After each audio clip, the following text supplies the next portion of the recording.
नमस्कार दोस्तों, मेरा नाम है सुरेंद्र सिंह चौहान और हम आपके लिए लेकर आए हैं इंडियन पॉलिटी की एक श्रृंखला। जी हाँ दोस्तों, आपने अगर हमारा लास्ट वीडियो देखा हो तो उसमें हमने बात भी करी थी कि अगर हम लोग खास तौर पर अगर एसएससी को अगर टारगेट लेकर के चलते हैं या किसी भी सेंट्रल लेवल की वैकेंसी को अगर टारगेट लेकर के चलते हैं तो उसके अंदर हमें जीके का जो पोर्शन है, खासतौर पर जो हम इंडियन जीके की बात करते हैं उसमें बहुत अहम रोल अदा करता है आपका इंडियन पॉलिटी। जी हाँ, इसके एक एक कंसेप्ट पर हम लोग बात करेंगे और इसमें हम लोग जो प्रश्न है और जो पूछे गए प्रश्न है प्रीवियस ईयर एग्जाम्स में और जो कुछ महत्वपूर्ण प्रश्न होंगे इसकी भी आपके लिए एक श्रृंखला लेकर आने वाले हैं।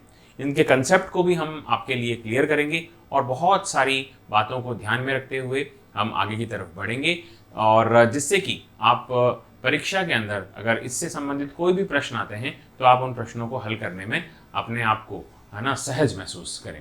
तो अगर हम बात करें इंडियन पॉलिटी की, तो इंडियन पॉलिटी के अंदर बहुत सारी चीज़ें आपसे पूछी जाती हैं। इस पर अगर हम थोड़ा सा गौर फरमाएं तो आप कुछ ऐसे समझ सकते हैं कि इंडियन पॉलिटी जो सब्जेक्ट है अपना, उसके अंतर्गत आपसे एग्जाम में क्या क्या चीज़ें पूछी जाती हैं उन पर अगर मैं आपसे थोड़ी सी बात करूं तो देखिएगा क्या है कि जो आपका इंडियन पॉलिटी है, इस इंडियन पॉलिटी के अंदर हमें बात करनी होती है किसके बारे में।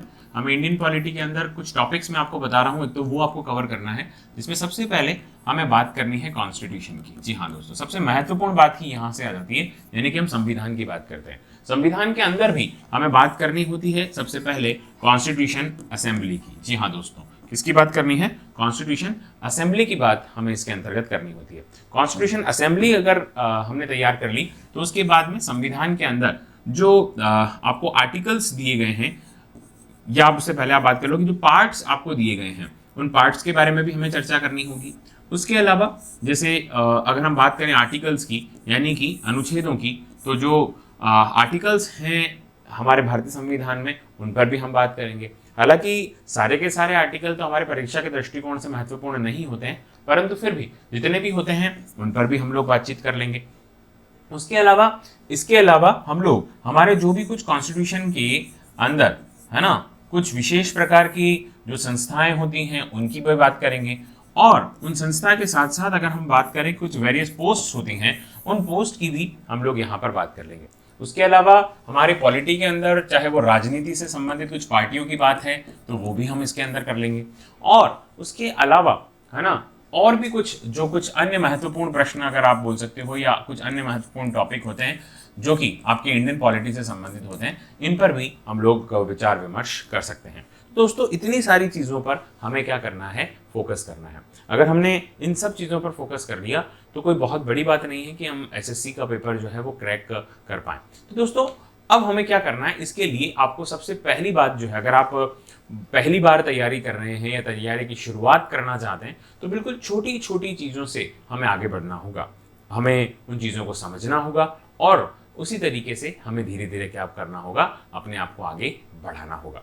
जैसे कि हम अगर छोटी मोटी बातों पर बात करें तो इसमें हमें पता होना चाहिए कि हमारे इंडियन कॉन्स्टिट्यूशन में पार्ट्स कितने होते हैं, यानी कि भारतीय संविधान में कुल मिलाकर के भागों की संख्या कितनी है। तो ध्यान रखिएगा कि भागों की संख्या 22 है, लेकिन अगर मान लीजिए इसके सब पार्ट्स आदि में मिलाएं तो लगभग 25 के आसपास ही हो जाते हैं। ठीक है, आर्टिकल्स की बात करें तो आर्टिकल्स जो हैं वो वैसे 395 हैं, परंतु अगर सब आर्टिकल्स की भी अगर हम लोग बात कर लेते हैं तो उसके अंतर्गत लगभग 475 से भी ज़्यादा आर्टिकल्स आपके इसमें होते हैं। उसके अलावा अगर हम बात करें शेड्यूल्स की, यानी कि अगर हम बात करते हैं अनुसूचियों की, तो अनुसूचियों की संख्या जो है वो पहले यहाँ पर 8 थी और वर्तमान में इनकी संख्या 12 है।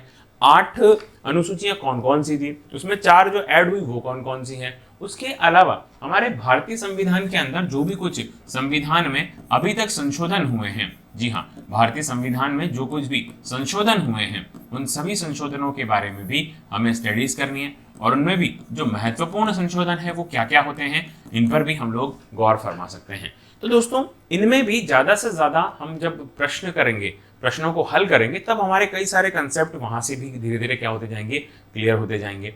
हमें बहुत छोटी छोटी महीन महीन जानकारियां जब तक हासिल नहीं होंगी तब तक हम इस कंसेप्ट को नहीं समझ पाएंगे, क्योंकि ये एक ऐसा सब्जेक्ट होता है जिसमें आपके कंसेप्ट जो है ना वो क्लियर होने चाहिए। राजनीति से संबंधित आपके जो भी प्रश्न बनते हैं उन प्रश्नों के उत्तर आप तभी दे पाएंगे जब आपका बेसिक स्ट्रक्चर तैयार होगा, आपके सारे के सारे जितने भी कंसेप्ट हैं वो कंसेप्ट अगर क्लियर होंगे तो ही हम इन बातों को समझ पाएंगे या इन चीज़ों को कर पाएंगे। तो दोस्तों इसके लिए हम क्या कर सकते हैं, इसके लिए हमें सबसे पहली बात तो ये है कि बिल्कुल बेसिक से स्टार्ट करना है।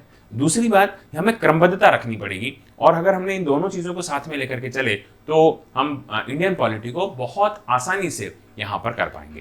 तो दोस्तों है ना, तो इन सब चीज़ों को अगर हम ध्यान में रखते हैं तब जाकर के बहुत आराम से हम ये सारी कुछ चीज़ें कर लेंगे। तो दोस्तों ये ओवरऑल चीज़ें हैं जिस पर हम लोग बात करते हैं। दोस्तों अब यहाँ पर अगर मैं आपको बताऊं तो हम है ना कई बार स्टूडेंट्स क्या करते हैं, स्टूडेंट्स जो है वो पढ़ते तो बहुत कुछ है लेकिन परीक्षा में उतना या तो वो अंक अर्जित नहीं कर पाते, या बहुत सारी चीज़ें हैं। तो उसके लिए उनको क्या करना चाहिए, तो दोस्तों उसके लिए हमें पता होना चाहिए, सटीकता ये ध्यान होनी चाहिए कि एसएससी में किस प्रकार के प्रश्न आपसे पूछे जाते हैं। एसएससी सीजीएल में क्या लेवल रहेगा, सीएचएसएल में क्या रहेगा, उसके अलावा आपके एमटीएस में क्या लेवल रहता है। तो इन सब बातों का हम ध्यान रखेंगे। और दूसरी बात यहाँ पर ये भी आती है दोस्तों कि ये जो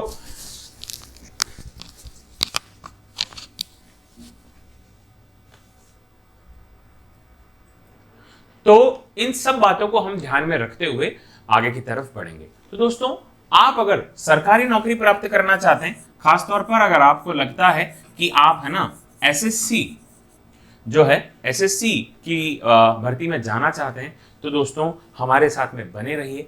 हम बहुत सारी चीज़ें आप लोगों के लिए लाने वाले हैं, ठीक है, और जिससे कि आपको आगे चल करके बहुत सारा क्या होने वाला है, फायदा होने वाला है।